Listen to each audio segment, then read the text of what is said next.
Hey guys, कैसे हैं आप लोग। I welcome you again on my YouTube channel हमारा झारखंड। हम लोग इकोलॉजी और इकोसिस्टम पढ़ रहे थे और आज ये मेरा शायद छठा लेक्चर है इकोलॉजी एंड इकोसिस्टम का। आई होप मैंने जितनी बातें आपको बताई हैं आपको समझ में आया होगा और कोविड के इस मुश्किल टाइम में आप अपने समय को पूरा यूटिलाइज कर रहे होगे। देखो, पढ़ना बहुत ज़रूरी है।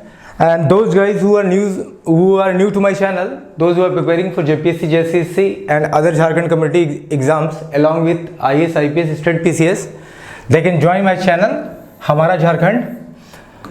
And this is me, your mentor and guide. So हम लोग इकोलॉजी एंड इकोसिस्टम पढ़ रहे थे और उसमें हमने बहुत सारे टॉपिक पे बात करी थी। आज हम जस्ट उसके आगे चलेंगे।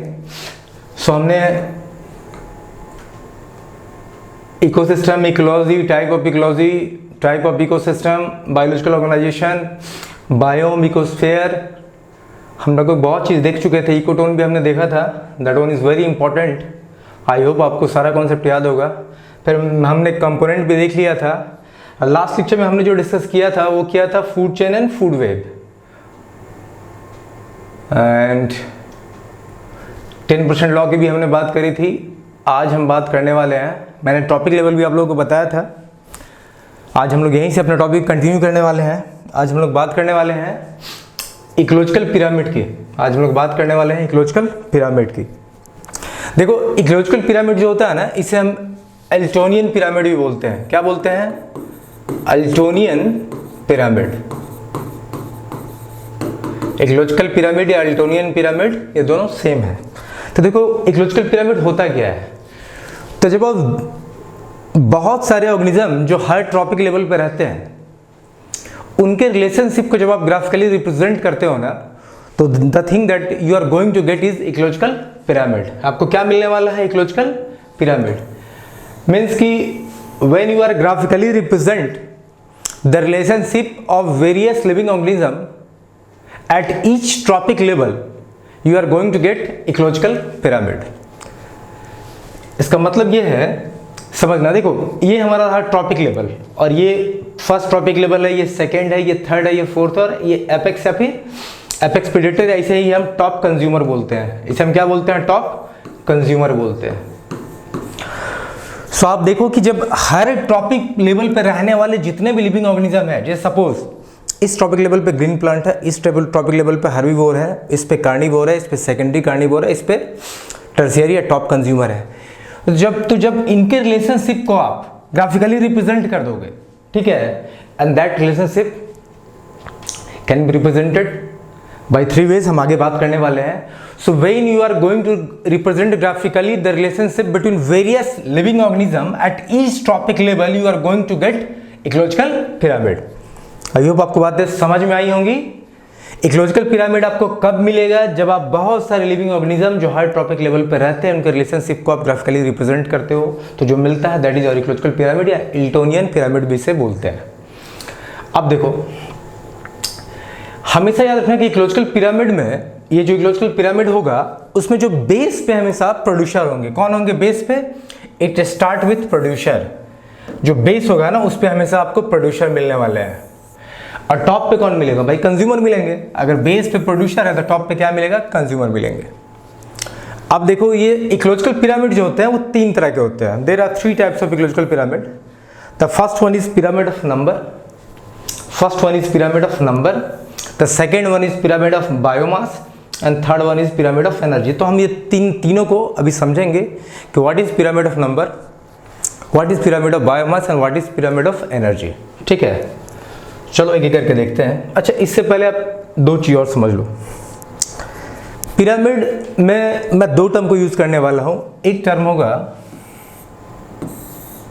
एक पिरामिड आपको ऐसा मिलने वाला है, ठीक है, और एक पिरामिड आपको ऐसा मिलने वाला है। बेसिकली ये 2 ही टाइप के पिरामिड आपको मिलने वाले हैं। हाँ, कहीं कहीं 1-2 एक्सेप्शंस है, उसको मैं डील करता चलूंगा। तो देखो, ये जो पिरामिड है ना, इसे हम बोलते हैं अपराइट पिरामिड। क्या बोलते हैं? Upright pyramid. मतलब जो एस स्ट्रक्चर का होगा, ठीक है, जो एस स्ट्रक्चर का होगा दैट इज और upright pyramid. This one is upright and this one is called inverted. इसे हम क्या बोलते हैं? इसे हम बोलते हैं इन्वर्टेड। इन्वर्टेड पिरामिड, इसे हम बोलते हैं इन्वर्टेड पिरामिड। ठीक है, सो आइए हम देखते हैं कि 3 तरह के जो पिरामिड है, pyramid of number, pyramid of biomass, pyramid of energy, क्या क्या है। तो देखो पिरामिड ऑफ नंबर, देखो बहुत सिंपल कॉन्सेप्ट है।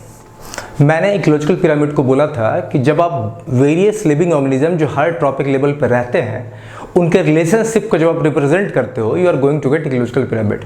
तो अगर वो रिलेशनशिप नंबर पे बेस्ड है, means if you are graphically represent the relationship of various living organism at each trophic level on the basis of their number, on the basis of their number, कि भाई इस tropic level पे कितने number of living organism है, इस tropic level पे कितने number of living organism है, इस ट्रॉपिक लेवल पे कितने हैं। तो जब इस तरह का नंबर ऑफ लिविंग ऑर्गेनिज्म को जब तुम ट्रॉपिक लेवल में लेते हो और उससे जो रिलेशनशिप निकल के आता है रिप्रेजेंट करने के बाद, वही हमारा पिरामिड ऑफ नंबर। तो when the pyramid is drawn on the basis of number of individual और living organism at each trophic level, we are going to get pyramid of number. ठीक है, देखो यही पॉइंट लिखा भी हुआ है, represent number of individual organism at each level. अब देखो ये पिरामिड ऑफ नंबर में बोला गया है कि इसका जो पिरामिड होगा it may be upright, upright मैंने आपको बताया, दिस वन इज अपराइट, और inverted, inverted means this one. तो जो पिरामिड ऑफ नंबर हम ड्रॉ करेंगे तो ये it may be upright like this one, और it may be inverted like this one, जो मैंने अभी बताया। I am sorry. ठीक है, जैसे बहुत सारे एग्जांपल हम एक एक करके देखेंगे। सो आप देखो यहाँ पे पिरामिड ऑफ नंबर में ये देखो इन्वर्टेड को पहले देखो, हम अपराइट के बाद में करेंगे, पहले आप इन्वर्टेड को देखो। सपोज मैंने एक एग्जांपल लिया कि किसी भी इकोसिस्टम में एक ट्री है, सपोज हमारा एक प्लांट है, एक बहुत बड़ा पेड़ है। अब आप देखना हम इसको ड्रॉ भी करते चलेंगे, आपको समझ में आएगा। एक अच्छा उससे पहले एक चीज और समझो, देखो जब आप इस पिरामिड को देख रहे हो, जब आप इस पिरामिड को देख रहे हो तो इसको देख के लग रहा है कि ये देखो ये जो है इतना बड़ा एरिया कवर किया हुआ है, तो और इसके बाद वाला को देखो ये इससे कम एरिया कवर किया हुआ है, इतना ही कवर किया हुआ है। तो हम बोल सकते हैं कि ये जो ट्रॉपिक लेवल है इसमें नंबर ऑफ इंडिविजुअल, चूंकि हम पिरामिड ऑफ नंबर ड्रॉ कर रहे हैं तो नंबर ऑफ इंडिविजुअल और लिविंग ऑर्गेनिज्म ज़्यादा होंगे। हम बोल सकते हैं देखो मेरा नीचे का एरिया इतना बड़ा है, अब ऊपर का एरिया मात्र मेरा इतना है, तो हम बोल सकते हैं कि इसमें जो मेरा नंबर ऑफ इंडिविजुअल होंगे या लिविंग ऑर्गेनिज्म होंगे ज़्यादा होंगे, इसमें थोड़ा और कम होंगे। अब मैं इसको थोड़ा और छोटा करता हूँ, इसमें थोड़ा और कम होंगे, और फाइनली जो टॉप में होगा थोड़ा और कम हो जाएगा। मतलब पिरामिड में देखना जिसका एरिया जितना बड़ा है वो जिसके लिए रिप्रेजेंट हो रहा है या नंबर के लिए हो रहा है तो उसमें उतना नंबर होगा। इसीलिए ये इन्वर्टेड क्यों बना। अब देखो इन्वर्टेड बन कैसे रहा है। हमने माना कि हमारे पास सिंगल प्रोड्यूसर है, एक ही ग्रीन प्लांट है, एक ही बहुत बड़ा प्लांट है, एक ट्री है, एक पौधा है बहुत बड़ा। अब मान लो इस प्लांट पे प्रोड्यूसर हमारा मान लो 1 हो गया। अगर मैंने इससे बोला कि इस पे 20 बर्ड हैं जो फीड करते हैं इस ट्री पे, इस प्रोड्यूसर पे डिपेंड करते हैं, तो भाई अगर मैंने बोल दिया है, मैं अभी इन्वर्टेड की बात कर रहा हूँ, अगर मैंने बोल दिया है कि एक ही ट्री है तो चलो एक को मैंने छोटा एरिया बना लिया। अब इस पे 20 बर्ड हर्बीवोर फीड करते हैं, मैं थोड़ा इसको बड़ा करता हूँ और यहाँ 20 है, यहाँ 1 है।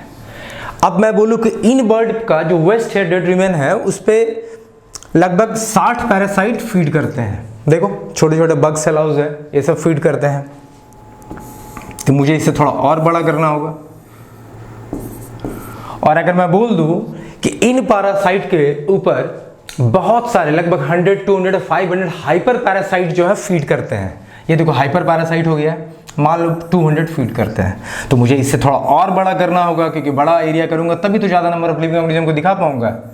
तो अब देखो ये खुद ब खुद कैसा बना, ये इस पिरामिड ने कैसा शेप लिया, इसने एक इन्वर्टेड शेप ले लिया।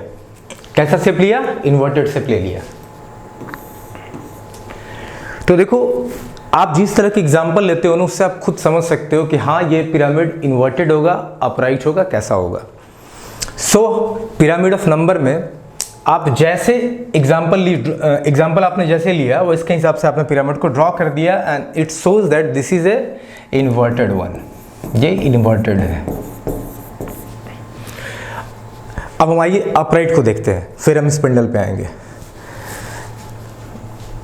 देखिए, एक ग्रासलैंड को लेते हैं या पॉन्ड का इकोसिस्टम किसी को लेते हैं।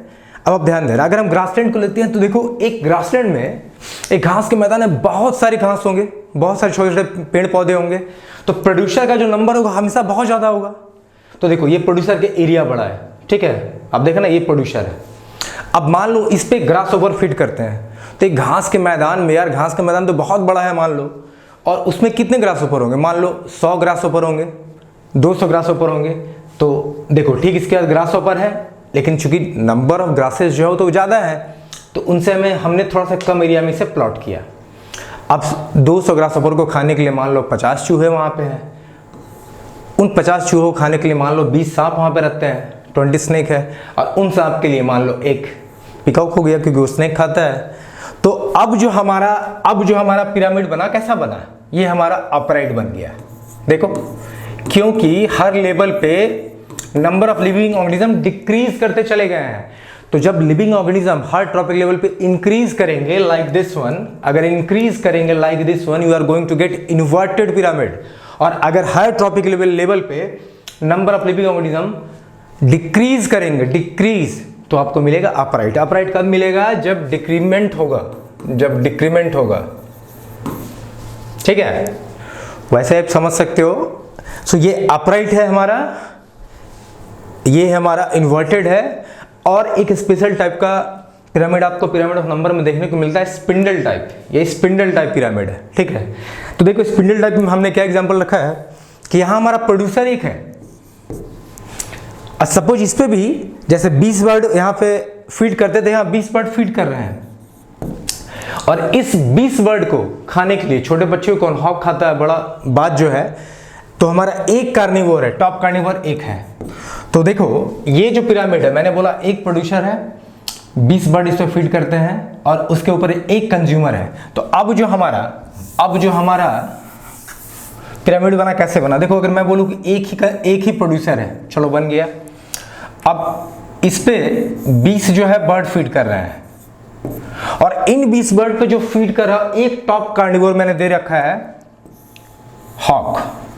अब देखो, ये कुछ स्पिंडल टाइप का शेप बना, ये देखो, ये कुछ स्पिंडल टाइप का शेप बना है, ये देखो स्पिंडल टाइप का कुछ शेप बन गया, ठीक है।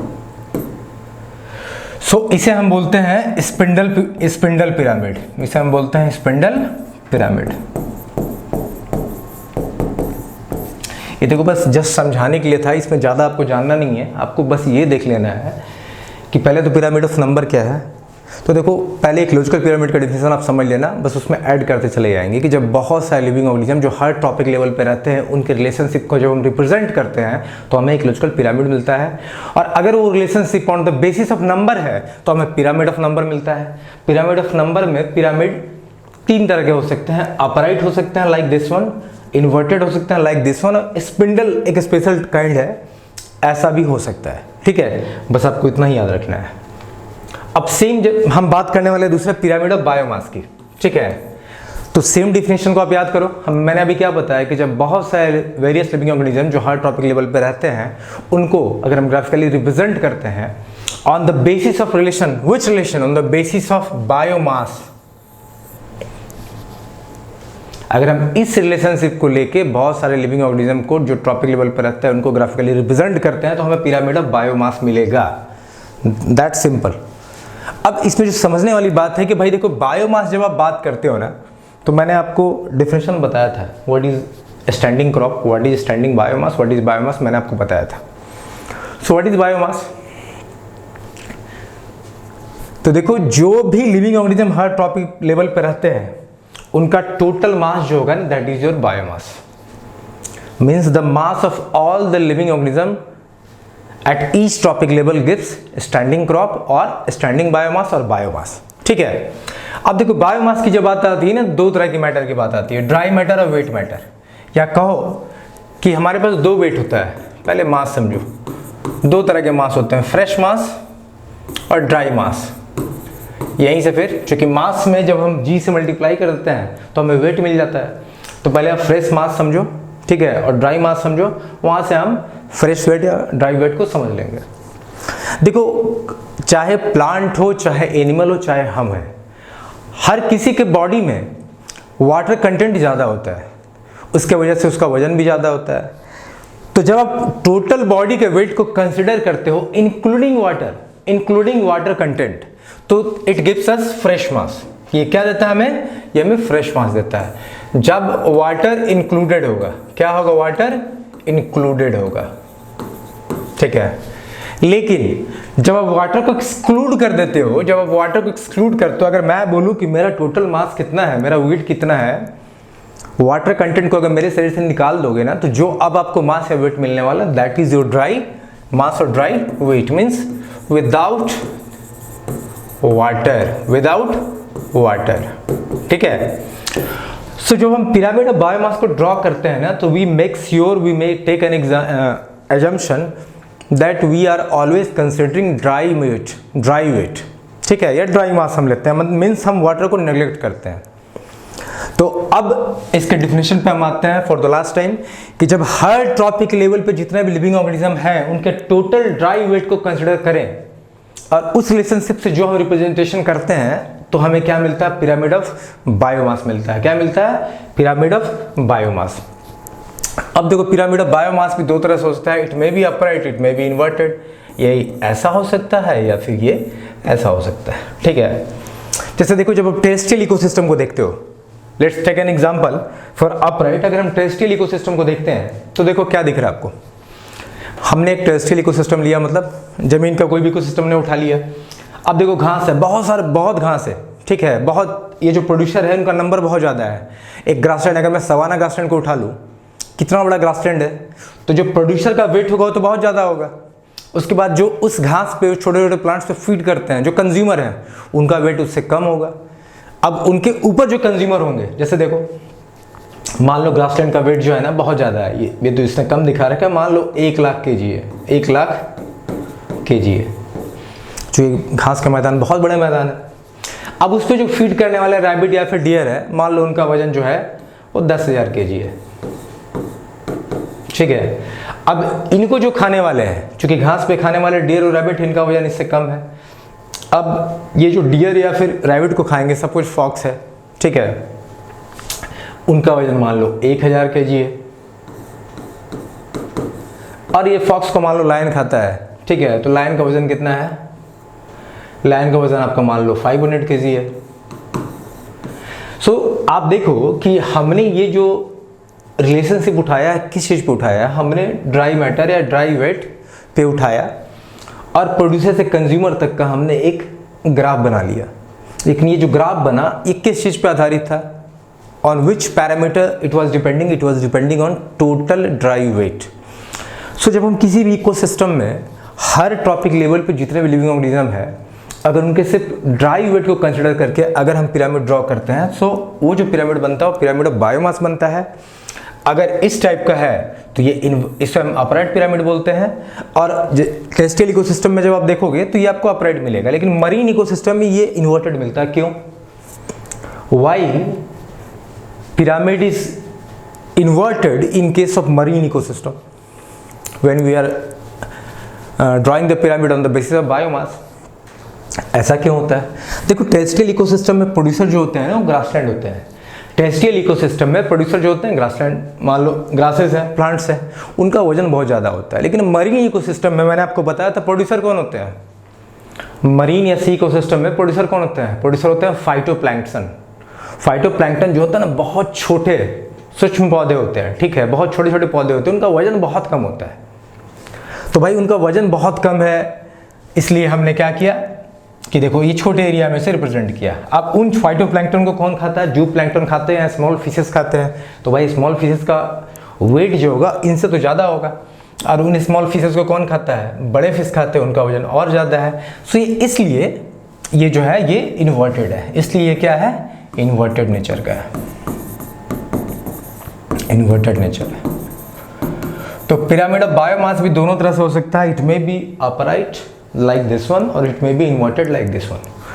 देखो, अगर आपको कभी समझना है ना कि जो पिरामिड है ये अपराइट होगा, लाइक ऐसे होगा, या इसका अपोजिट इन्वर्टेड होगा। आप सिर्फ एग्जाम्पल देख लेना कि भाई किस टाइप का पिरामिड की बात कर रहा है, नंबर की बात कर रहा है, बायोमास की बात कर रहा है, एनर्जी जो मैं अभी बताने वाला हूँ। अब उसके हिसाब से आप खुद देख के ड्रॉ कर सकते हो कि भाई अगर बायोमास की बात कर रहा है, अगर वेट प्रोड्यूसर पे ज़्यादा है, प्रोड्यूसर का वेट सबसे ज़्यादा है, तो भाई अगर नीचे का एरिया बड़ा है तो पिरामिड तभी बनेगा जब ये ऐसे स्विंग करेगा, ठीक है। अगर नीचे वाले का वेट बहुत कम है, ठीक है, तो पिरामिड तभी बनेगा जब ये आगे इनलार्ज होगा, तो ये इन्वर्टेड दे देगा। अगर प्रोड्यूसर छोटा है, छोटे एरिया में, तो इन्वर्टेड देगा। अगर प्रोड्यूसर बड़े एरिया में है तो ये अपराइट दे देगा, ठीक है। So this is pyramid of biomass. इसमें बस याद रखना कि फ्रेश मास और ड्राई मास क्या होता है। Fresh mass when water is included we are going to get fresh mass, dry mass when water is excluded, ठीक है। अब आते हैं हम पिरामिड ऑफ एनर्जी पे। देखो मैंने इसके पहले जो लेक्चर लिया था ना, उसमें मैंने आपको बताया था 10% लॉ के बारे में। आई होप आपको याद होगा। What is 10% law? 10% लॉ ये कह रहा था कि हर ट्रॉपिक लेवल पे जो भी एनर्जी उपलब्ध है, जो भी एनर्जी हर ट्रॉपिक लेवल पे मौजूद है, वो उसका 10% ही नेक्स्ट ट्रॉपिक लेवल पे जाएगा। कितना जाएगा? 10%। Only 10% of the energy from each trophic level will be transfer to for the next trophic level. साथ ही साथ मैंने आपको बताया था कि जो फ्लो ऑफ एनर्जी है ना, that is unidirectional in nature. Why it is unidirectional nature? अब मैं बताता हूँ आपको। तो पहले देखो पिरामिड ऑफ एनर्जी क्या है। तो सिमिलरली जैसे आपने पिरामिड ऑफ नंबर को डिफाइन किया, जैसे आपने पिरामिड ऑफ बायोमास को डिफाइन किया, वैसे पिरामिड ऑफ एनर्जी को डिफाइन आप कर सकते हो कि जब आप ग्राफिकल लिमिटेशन बनाते हो, बहुत सारे लिविंग ऑर्गेनिज्म जो हर ट्रॉपिक लेवल पे रहते हैं, on the basis of energy they receive, हमें मिलता है पिरामिड ऑफ एनर्जी, ठीक है। मैंने लास्ट बार इसी एग्जांपल को कोट किया था, आपको बताया था कि मान लो ये तो एक्स्ट्रा जीरो है यहाँ पे, इसको हटा दो। मान लो सन के पास 1 लाख जूल ऑफ एनर्जी है। कितना है? 1 लाख जूल ऑफ एनर्जी है। अगर प्लांट उससे खाना बनाएंगे सनलाइट को यूज करके, तो उसके पास उसका 10% एनर्जी ही आएगा, तो इसके पास 10,000 जूल एनर्जी चला गया। सन से इसको 10% मिला। अब इस फ्लावर को जो खाएगा या इस प्रोड्यूसर को जो खाएगा, उसको इसका 10% एनर्जी मिलेगा। तो देखो यहाँ 10,000 है तो इसको मिला 1,000, यहाँ से फिर इसको 10% ट्रांसफर हो गया। अब देखो इस प्राइमरी कंज्यूमर को जो सेकेंडरी कंज्यूमर खाएगा, उसको भी इसका 10% मिलेगा। तो अगर इसके पास 1000 जूल था तो इसको 100 जूल मिला, 10% लॉ वैलिड हुआ। फिर जो टॉप कंज्यूमर है जो इसको खाएगा, इसके पास 100 जूल एनर्जी था इस माउस के पास, तो इस हॉक को 10% मिला, मतलब 10 जूल मिला, ठीक है। तो अब आप समझो कि वाई फ्लो ऑफ एनर्जी यूनिडायरेक्शन। देखो एनर्जी का फ्लो तो प्रोड्यूसर से कंज्यूमर की तरफ हमेशा जाएगा ना। The flow of energy will be from producer to consumer. It can never be from consumer to producer. It can be. No, it can't. Always the flow of energy will be from producer to consumer. अरे भाई जो organic matter जो food बनाता है उसी को हम खाएंगे तभी तो वहाँ से एनर्जी आएगा। हम तो कुछ प्रोड्यूस करते नहीं है। We are completely dependent. हम किस पे डिपेंडेंट हैं? हम प्रोड्यूसर पे डिपेंडेंट हैं। तो भाई प्रोड्यूसर के पास जो एनर्जी होगी, तो जो ट्रांसफर का लेवल होगा प्रोड्यूसर टू कंज्यूमर ही तो होगा। सो एनर्जी हमेशा प्रोड्यूसर टू कंज्यूमर की तरफ आएगा, कंज्यूमर से प्रोड्यूसर की तरफ नहीं आता है। So this is the reason the flow of energy is unidirectional. The flow of energy is unidirectional nature. हमेशा प्रोड्यूसर से कंज्यूमर की तरफ जाएगा। और हर ट्रॉपिक लेवल पे कितना एनर्जी ट्रांसफर होगा? मात्र 10% जो उस ट्रॉपिक लेवल पे अवेलेबल है। अगर ये मैं बोलूँ कि this one is my first trophic level और इसके पास अगर 10,000 जूल एनर्जी है, तो ठीक इसके ऊपर 10% मतलब 1,000 जाएगा। ठीक उसके ऊपर उसका 10% मतलब 100 जूल जाएगा। ठीक इसके ऊपर उसका 10% मतलब 10 जूल जाएगा। इसीलिए लोग बोलते हैं कि भाई हरी साग सब्जियां आप खाइए, green vegetables are better than raw meat. क्यों? क्योंकि भाई देखो डायरेक्ट अगर आप सपोज हम अगर साग सब्जियां खाते हैं और प्रोड्यूसर है तो हमें ज़्यादा एनर्जी मिलेगा ना। अगर सपोज हम किसी बर्ड को खाते हैं, ठीक है, या फ्लैश को खाते हैं, तो भाई देखो एनर्जी तो उसके पास घटते जा रहा है। अब इसके पास जो एनर्जी है, अगर हम सपोज किसी बर्ड को खाते भी है तो इसके पास तो खुद ही बहुत कम एनर्जी है, तो हमें कितना मिलेगा? Are you getting a point? इसलिए green vegetables are very good for health. आप उसको एनर्जी पर्पस के लिए भी खा सकते हो। सो this is pyramid of energy, कि जब आप हर ट्रॉपिक लेवल पे जितने भी लिविंग ऑर्गेनिज्म हैं उनके एनर्जी उनके पास कितना उपलब्ध है, उनके बेसिस पे जब आप रिप्रेजेंट करते हो, so the pyramid that you are going to get is pyramid of energy. और याद रखना पिरामिड ऑफ एनर्जी में एक चीज़ तो आपको समझ में आ गई कि भाई प्रोड्यूसर से कंज्यूमर तक जाते जाते, प्रोड्यूसर से कंज्यूमर तक जाते जाते एनर्जी का डिक्रीमेंट होगा। तो जब डिक्रीमेंट होगा प्रोड्यूसर टू कंज्यूमर, मैंने अभी बताया था, so you are always going to get upright. तो पिरामिड ऑफ एनर्जी हमेशा अपराइट होता है। पिरामिड ऑफ एनर्जी जो होता है वो हमेशा अपराइट होता है, याद रखना, अपराइट पिरामिड देता है, ठीक है। सो एनर्जी, यहाँ जो पॉइंट लिखा हुआ है कि energy goes on reducing eight each level, ये आपको समझ में आ रहा होगा, हर लेवल पे एनर्जी का डिक्रीमेंट होगा ही, क्योंकि 10% लॉ को फॉलो करना है। अब एनर्जी जो लॉस होता है in the form of heat, हम रेस्पिरेशन में भी, ठीक है, तो एनर्जी, बहुत सारा एनर्जी हर टॉपिक लेवल पे 90% एनर्जी जो है हीट के फॉर्म में लॉस हो जाता है, और सिर्फ 10% ही एक टॉपिक लेवल से दूसरे टॉपिक लेवल पे ट्रांसफर होता है। और लास्ट पॉइंट इसने लिखा था कि source sharp decline from producer to top consumer. या देख सकते हो शार्प डिक्लाइन है भाई। प्लांट ने 10,000 जूल एनर्जी प्रोड्यूस करी थी, 10,000 जूल, लेकिन आप इस बर्ड को देखो कितना मिला, इसको 10 जूल मिला भाई। प्रोड्यूसर ने 10,000 जूल प्रोड्यूस किया था और फाइनल जो टॉप कार्निवोर उसको 10 जूल मिला। आप समझ सकते हो 10,000 और 10 जूल, तो ये ह्यूज डिफरेंस। सो ये था pyramid of energy. So now I am summing this up. आप बस इतना याद रखना कि पिरामिड वेरियस लिविंग ऑर्गेनिज्म हर टॉपिक लेवल पे उनके रिलेशनशिप को डिपिक्ट करता है 3 तरह से। On the basis of number, then you are going to get pyramid of number. On the basis of dry weight और biomass, then you are going to get pyramid of biomass. And again on the basis of energy at each topic level, then you are going to get pyramid of energy. Pyramid of energy हमेशा upright होगा, इसको याद रखना, this one is important. But pyramid of number it may be upright, inverted और spindle type. Pyramid of biomass it may be upright और inverted. So ये हमारा topic यहाँ पे खत्म होता है। अब कुछ पॉइंट हम समझ लेते हैं। मैंने अभी आपको बताया था कि energy flow in an ecosystem is unidirectional, ये यूनिडायरेक्शनल है। अभी आपको मैंने बता दिया कि भाई एनर्जी तो प्रोड्यूसर से कंज्यूमर की तरफ जाएगी ना, कंज्यूमर से प्रोड्यूसर की तरफ नहीं आएगी, that's why it is unidirectional nature. Second, ये इंपॉर्टेंट पॉइंट है, इसको समझना, source of energy is sun. Source of energy is sun. मुझे ये बताओ कि क्या sun is the only source of energy in our ecosystem और in this whole universe earth? क्या पृथ्वी पे सन ही सिंगल सोर्स ऑफ एनर्जी है? ये बोलना सही होगा या गलत होगा? जस्ट थिंक एंड आंसर में। The truth is sun is not the only source of energy. Sun is the major source of energy. मतलब सबसे ज़्यादा एनर्जी अगर हमें मिलता है जो मेजर सोर्स है, that is sun. But sun is not the only source of energy. So give an example of other source of energy. Remember it. Hydrothermal vents. Hydrothermal vents जो है, hydrothermal vent is an example of another source of energy. ठीक है, तो अगर आपसे कभी पूछ ले कोई कि सन तो सिंगल सोर्स ऑफ एनर्जी है, तो आपको बोलना है नहीं, sun single source of energy नहीं है। हमारे इकोसिस्टम में sun is the major source of energy, लेकिन सन ऐसा नहीं है कि सिर्फ हमें एनर्जी वहीं से प्राप्त होती है, हाइड्रोथर्मल वेंट्स भी जो है एनर्जी प्रोवाइड करते हैं। अच्छा, इसी दौरान मैंने बोला था कि एक वाटर की छोटी बूंद को, a droplet of water, can a droplet of water can be considered as an ecosystem? हाँ, एक पानी की बूंद में बहुत सारे बैक्टीरिया होते हैं।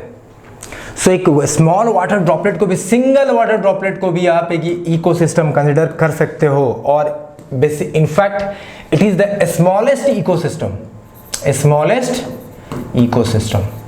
याद रखना, सब एग्जाम में पूछा हुआ क्वेश्चन है जो मैं अभी बोल रहा हूँ। ये जो दो टर्म्स मैंने बोले हैं कि सन इज द ओनली और मेजर सोर्स ऑफ एनर्जी, और can a drop of water can be considered as ecosystem? Yes, it is the smallest ecosystem. याद रखना है दोनों पॉइंट को। बाकी मैंने आपको सारी चीज़ें बता रखी है। मैंने आपको बोला है कि प्लांट लाइट एनर्जी सन से लेते हैं, उसको केमिकल एनर्जी में कन्वर्ट करते हैं। ये जो तीसरा पॉइंट है इसका, एनर्जी बहुत सारे बॉडी फंक्शन में लूज होती है, जैसे रेस्पिरेशन में, ठीक है, हीट के फॉर्म में। जो एनर्जी बच जाता है नेक्स्ट टॉपिक लेवल पर ट्रांसफर हो जाता है। ये मैंने आपको बताई थी। लॉ ऑफ थर्मोडायनेमिक्स को फॉलो करता है भाई। जो भी प्रोसेस होते हैं ना, जो भी एनर्जी के प्रोसेस हैं, सब लॉ ऑफ थर्मोडायनेमिक्स को फॉलो करती है। एनर्जी फ्लो मॉडल, अब मैं आपको जस्ट एक छोटे से मॉडल से आपको बताने वाला हूं। सो हम समझते हैं कि एनर्जी का फ्लो हो कैसे रहा है। देखो, प्रोड्यूसर जो है वो क्या करेगा, इसको प्रोडक्शन के लिए क्या क्या चाहिए? इसको लाइट चाहिए, वाटर और मिनरल चाहिए जो कि इसे सॉइल से मिल जाएगा। कहाँ से मिलेगा? सॉइल से। और CO2 चाहिए जो एटमॉस्फेयर से मिल जाएगा। तो सन से लाइट एनर्जी लेता है, कन्वर्ट कर देता है केमिकल एनर्जी में। कंज्यूमर जो इसे खाते हैं तो एनर्जी यहाँ ट्रांसफर होता है, बाकी मैक्सिमम एनर्जी हीट के रूप में लॉस हो जाता है। ठीक है, तो देखो फ्लो बहुत सिंपल है।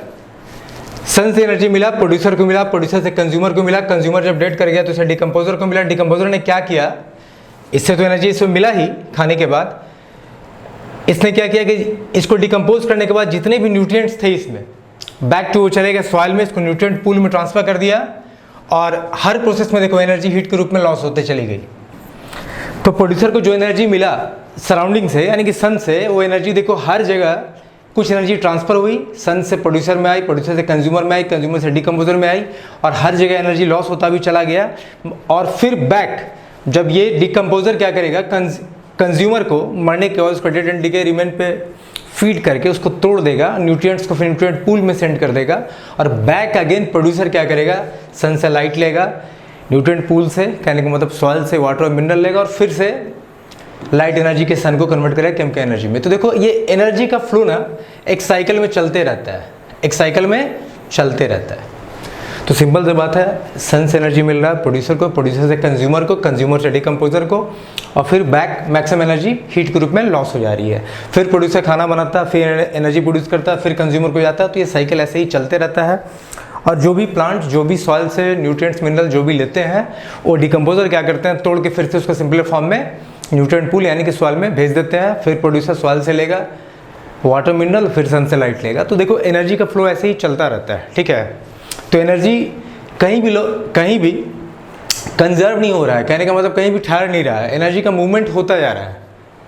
और सन से एनर्जी मिल रहा है तो ना ही कहीं एनर्जी क्रिएट हो रही है ना ही डिस्ट्रॉय हो रही है, सन से जो मिल रहा है वही एनर्जी रोटेट होता चला जा रहा है। ठीक है, तो this is how the flow of energy took place in our ecosystem. ठीक है, अब आइए हम समझते हैं न्यूट्रिएंट साइकिल। देखो आज मैं सिर्फ न्यूट्रिएंट पे बात करने वाला हूँ। मैं आपको बता देने वाला हूँ न्यूट्रिएंट होता क्या है, क्यों ज़रूरी होते हैं। क्योंकि न्यूट्रिएंट साइकिल में ना, इसे हम बायोजियोकेमिकल साइकिल ही बोलते हैं, न्यूट्रिएंट हम नेक्स्ट लेक्चर में पढ़ने वाले हैं। क्योंकि इसमें देखो ये टॉपिक थोड़ा बड़ा है, मैं इसमें आपको कवर करने वाला हूँ water cycle, carbon cycle, phosphorus cycle, nitrogen cycle, हम सब कुछ कवर करने वाले हैं। So today I am just giving you an introduction to this topic, and from the next topic we will continue this topic nutrient cycle. तो देखो सबसे important part है कि न्यूट्रिएंट है क्या। आप सबने सुना होगा भाई न्यूट्रिएंट चाहिए, जीने के लिए चाहिए, बहुत इंपॉर्टेंट होते हैं, पर न्यूट्रिएंट है क्या।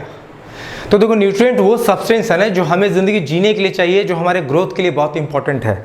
These are those substance which are required by us to live and to grow. This simple definition. Nutrient वो सारे चीज़ हैं, वो पोषक तत्व हैं जो हमें ज़िंदगी जीने के लिए भी चाहिए और हमारे शरीर के ग्रोथ डेवलपमेंट के लिए बहुत इंपॉर्टेंट है। तो न्यूट्रिएंट होते कितने प्रकार के हैं, तो बेसिकली न्यूट्रिएंट जो है ना वो 7 तरह के होते हैं। कितने तरह के होते हैं? 7 तरह के होते हैं। आई होप सबने सुन रखा होगा। देखो vitamin, mineral, fibre, fat, carbohydrate,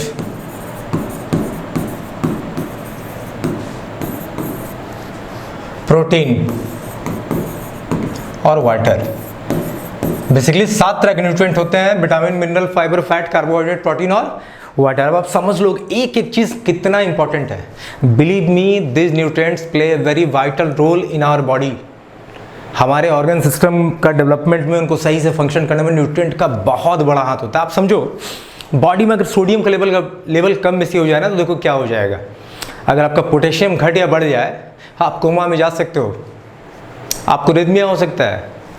अगर विटामिन की कमी रहे, आपने सुना होगा विटामिन ए की कमी से रेटिनॉल होता है, विटामिन डी की कमी से रिकेट्स होता है, विटामिन B12 की कमी से कुछ हो सकता है, विटामिन के अगर आपके शरीर में कम है, ब्लड की क्लॉटिंग सही नहीं होगी, अगर आपके शरीर में प्रोटीन सही से नहीं प्रोड्यूस हो रहा, आपका लीवर सही से काम नहीं करेगा। आप देखो वाटर कितना इंपॉर्टेंट रोल प्ले करता है। क्या हम पानी के बिना जिंदा रह सकते हैं? इट्स इम्पॉसिबल, बहुत मुश्किल है।